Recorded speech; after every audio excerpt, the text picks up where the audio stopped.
my name is Gela, and in this video I'm going to show you how we can easy make flour with apple corer. I have two different corer slicers, one with 8 blades and another one with 16 blades.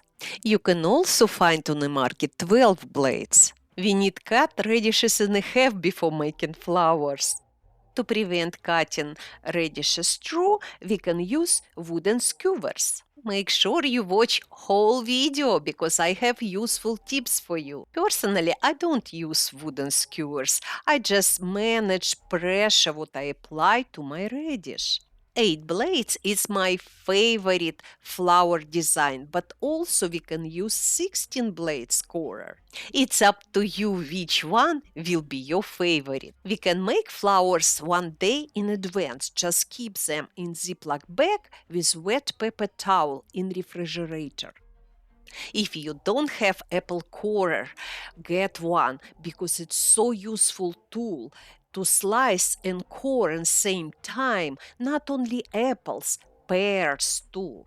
Thank you for watching.